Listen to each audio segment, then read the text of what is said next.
and with more negative attention. Jeez. It's bad enough it's raining. We got this hurricane. You just bring the bad news, Mark. Well, I want to get it out of the way because it's this is some big stuff. All right, let's go. Our good buddy CM Punk is at the center of a lot of controversy in AEW right now. I mean, a ton. Okay. Just over the past week and a half.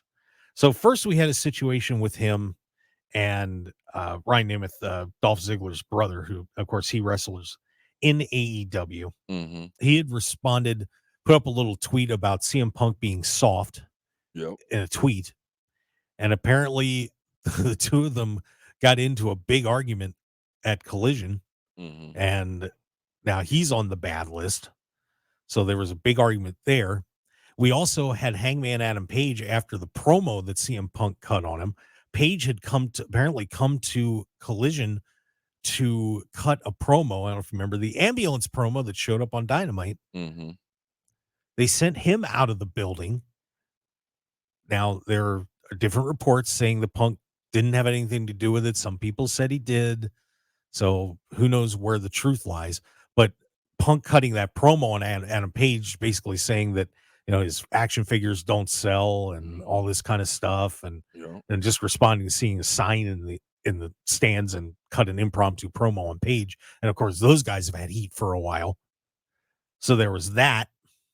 Christopher Daniels, the Fallen Angel, who is an agent and a producer for AEW, has apparently been told he can't come to Collision because of a problem that those two had a while back. Coming back from all out, apparently CM Punk felt like Christopher Daniels was on the elite side, of course, the Young Bucks and Kenny Omega. So he doesn't want Christopher Daniels around, partially because Ace Steel can't be there, his buddy and coach. Okay. So we had that. And a lot of people are just in the locker room are saying, what the heck is going on here?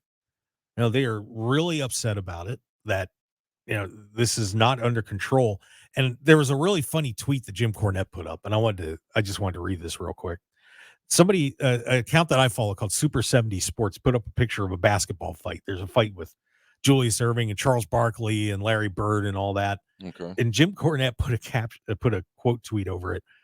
And this was obviously a shot at these guys. After they were suspended and not mentioned on TV for 6 months, the NBA decided not to have the teams ever play each other again and created separate Wednesday and Saturday TV shows so they didn't have to be in the same building. Plus, legal told Bird never to try to talk to Barkley again.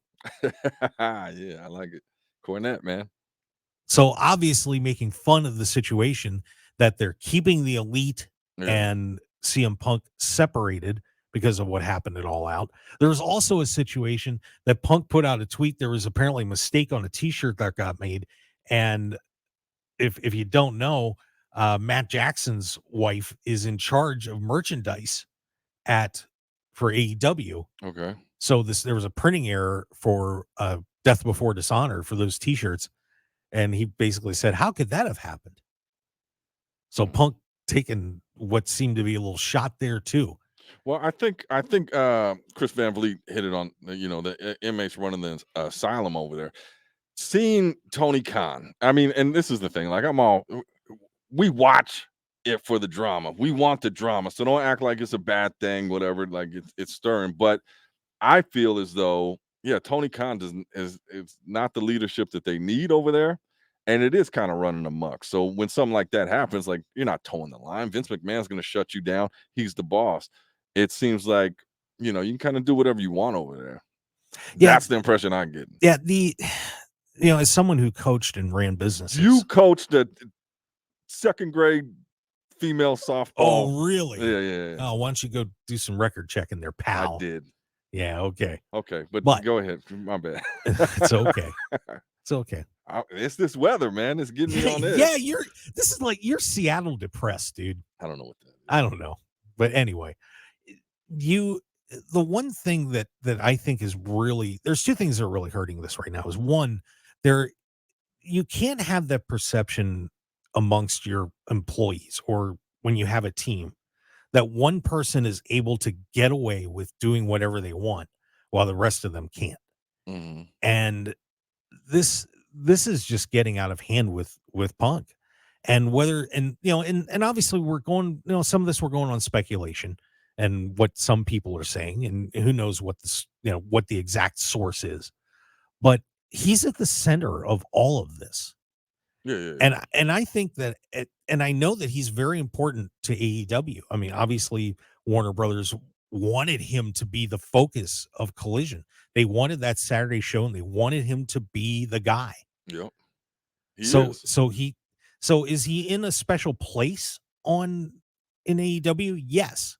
But you still have to have certain restrictions and you still have to be able to make sure that he's not being perceived as somebody who is he's over here and everybody else is over here. You know what I mean? And I really think that Tony has got to have a sit down with him at some point I'm and say, I'm I'm sure "Look, he's tried to. well, then here's the next step. What do you do? Well, What do you do? that it's If he's not going to listen to you, man, you don't have a lot because you have a whole group of people that you got to watch out for, and you can't just be focusing on one person and letting that one person, spoil everything back there."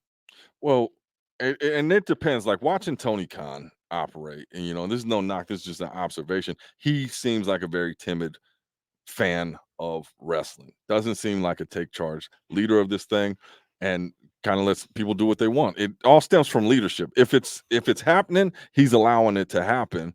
And he can either shut that down, or what he usually does is just stay quiet and wave. Reminds me of like Pee Wee Herman or something. Like he's not somebody that's going to toe the line. Well, and I remember when the whole thing Shout happened out at, to Pee Wee Herman. yeah, by the way, yeah, rest in peace, Paul Rubens there. I, I remember when All Out happened and CM Punk was saying all those things that, and Tony just kind of sat there and let him do it, which ended up leading to the fight that Hmm. took place. Yeah, yeah, And I even, and you and I, when we were at the scrum, and I got trashed, yeah, and yeah. I'm not trying to pull myself into it, but if you watch the video of that, and MJF said what he said to me, What do you say? then type 3 diabetes Okay, comment. okay, I But forgot. yeah, okay, whatever. But you could see that the look on his face, like, is he really saying this to this guy? But I don't know You if know, that's the character he's playing. I don't well, know no, it's not a because it character. seems It's so. just it's like you said. I think that he doesn't want to rock the boat with these guys because and all honesty, AEW actually reached out to me afterward and said, "Hey, sorry, what got said to you," and I was like, I was fine. It was cool. I got a million views out of that. I'm happy. Should have got some tickets. But Well, still, I don't know if that's and that's just how he is, then it's not gonna happen. They need to bring in somebody to handle that. And I don't know whose job it is to and handle that, but it ain't him. and I think that that's the responsibility of a good leader. When I coached, when there were areas that maybe I wasn't as good as I could maybe get somebody else, I gave somebody else that responsibility. Or Mhm. I give one of my, my managers were at places that I ran. I would give them some responsibilities. I felt like, you're going to be better at this than I am. So go for it. Like when you and I work together, this stuff that you're way better at than I am. And I'm not going to Everything. tell you how to, Everything. yeah, okay. I But I'm not going to tell you how to make videos and stuff. Right. But, I want you to, I want you to handle it because you're good at it. And Yeah. I think that Tony needs to recognize that a little bit and just say, I need to bring in a hammer. I need, because I'm the nail right now, man. I need a hammer. So, I'm sure he's got somebody there though. It's not just him roaming around backstage well, like, oh, what's going on, like a bobblehead. He's got to have people back there. So either this is all just a work, just to keep everything in motion because it's stirring up, controversy and having people talking. But if you see how wide-eyed and timid he looks, I think it might be a gimmick. He might be the biggest macho man on the planet behind the scenes. maybe you never know. We don't. I don't know. I'm hoping it's a I gimmick. mean, look, the Khan family, obviously incredibly successful business people. They wouldn't 100%. be where they are Correct. if they didn't know what they were doing. So That doesn't make a leader though. that is very true. Does not. And if I mean what we've seen is like chaos there, at least what they're reporting or what they're painting the picture of is chaos. And that all comes down to leadership. Yeah. So we'll see how that all turns out. But some crazy stuff happening at AEW.